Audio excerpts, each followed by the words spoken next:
Hi, my name is Zubair. Tonight, 4 horror stories from across the United States. Real people, real experiences, moments that changed everything. If you enjoy this, subscribe, turn on notifications, share it with someone who loves horror. Let's begin.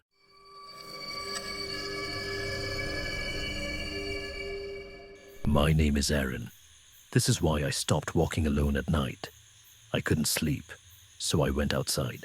The street was empty, only streetlights and footsteps. Then I saw him. He stood ahead of me, not moving. I kept walking. He started swaying, slow, side to side. Something felt wrong. He turned toward me. He was smiling, too wide. His eyes were empty. He walked toward me. On his tiptoes, I crossed the street. He crossed too. I walked faster. He matched my pace. I ran. I reached a gas station, stopped under the lights. I looked back. He stood at the corner, still smiling, still swaying. He wasn't normal. I never walked alone again. Sometimes I wonder if he's still there, waiting.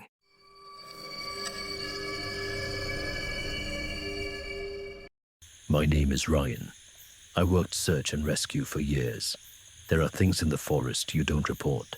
We were searching for a missing hiker. Deep in the forest, no trails, only trees and silence. Then we found them. Stairs, standing alone. No house, just stairs. Something felt wrong. My partner started climbing. I told him to stop. He didn't listen. Halfway up, he froze. 30 seconds, no movement. Then he came down, silent. I followed him. He looked at me like I was a stranger. He said one thing: "Don't ever climb the stairs." We found the hiker later, alive, sitting still, staring at the stairs. She said she was waiting. For what? She didn't know. Something at the top told her to stay.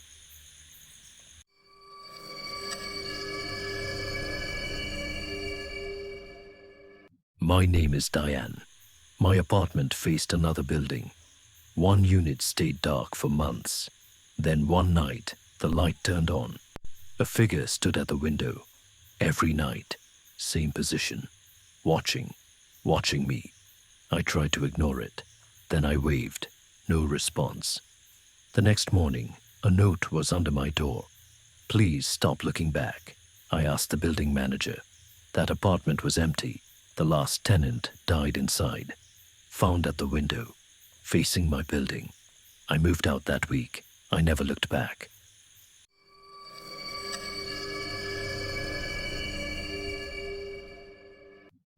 My name is Melissa. I used a sleep recording app. It records sounds while you sleep. One night, it flagged something unusual. I played it. At first, just breathing, then clicking, closer. Then I heard myself speak, and something answered, a voice, right next to the bed. I live alone. I replayed it again and again. Then I heard it clearly. "I know you can hear me." I deleted the app that morning, got a new phone. I don't record my sleep anymore. Some things should stay unheard.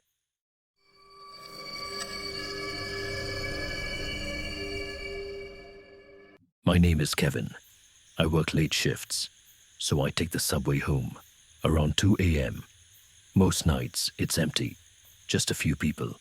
One night, I got on the last train. Only one other passenger, sitting at the far end, head down, not moving. The train started moving. I checked my phone, looked up again. He was closer, still sitting, still facing down. I didn't hear him move.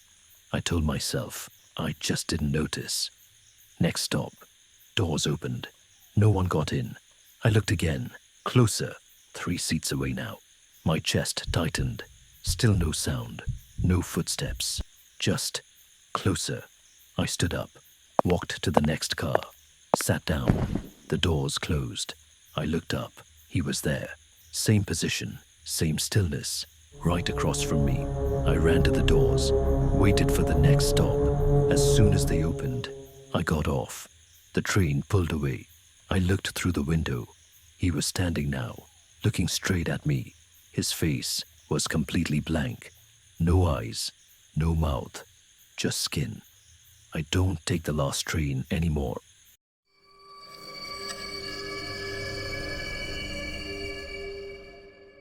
My name is Laura. I used to babysit in high school. One night, I was watching two kids. Their parents were out late. The house was big, too quiet. Around 10 p.m., the phone rang. I answered. No response, just breathing. Then it hung up. I locked the doors, checked the windows. Everything was fine. 10 minutes later, it rang again. I answered. A voice whispered. Have you checked on the kids? Then it hung up. My heart started racing. I ran upstairs. The kids were asleep. Nothing wrong. I went back down. The phone rang again. This time I didn't want to answer, but I did. Same voice. Closer now. Why haven't you checked the kids? I hung up, called the parents. No answer. Then I called the police. They told me something I'll never forget. The calls were coming from inside the house. I grabbed the kids, ran outside. Police arrived minutes later. They searched the house. No one found. But the upstairs phone was off the hook.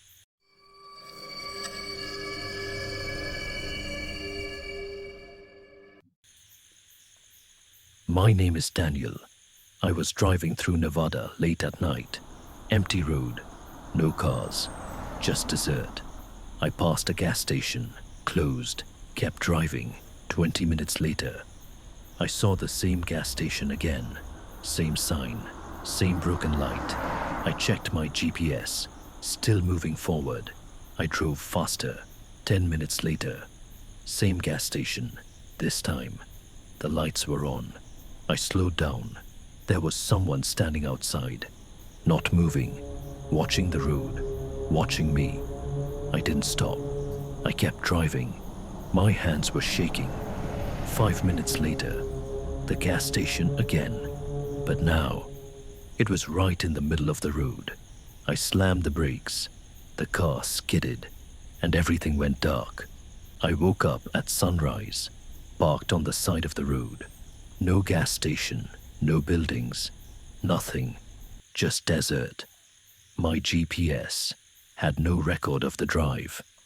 I don't drive that road anymore.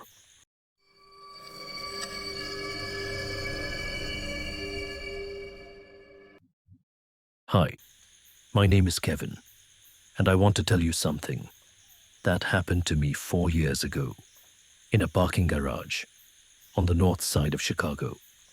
I was working late. Accountant, tax season, you know how it is. By the time I shut my laptop and grabbed my jacket, it was almost midnight. The building had a 6-level parking garage attached.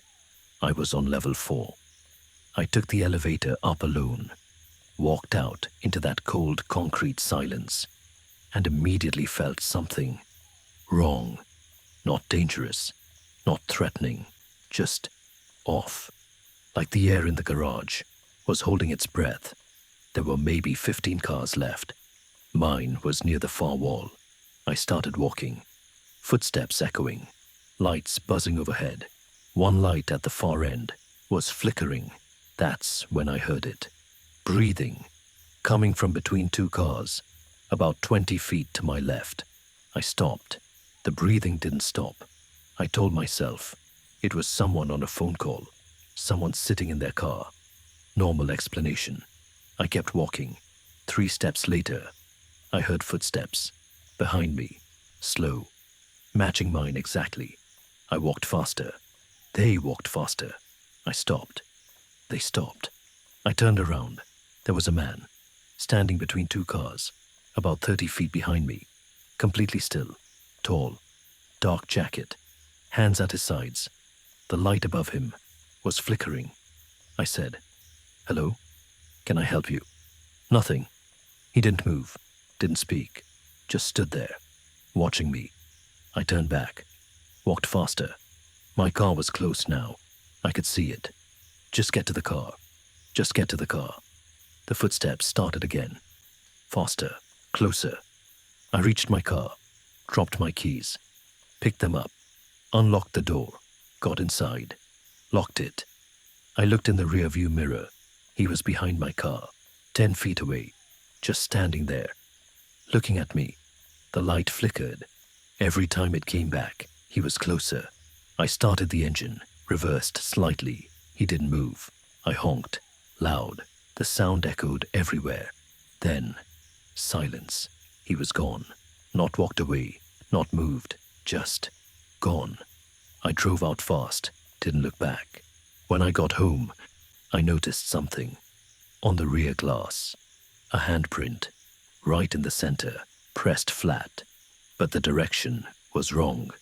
It wasn't from outside. It looked like someone pressed it from inside the glass. Since that night, I never park in garages. And every time I drive, I check the mirror, just in case he's still there. 4 moments that never left them. Maybe they won't leave you either. If you have a story, share it below. Until next time, stay safe, and whatever you do, don't look behind you.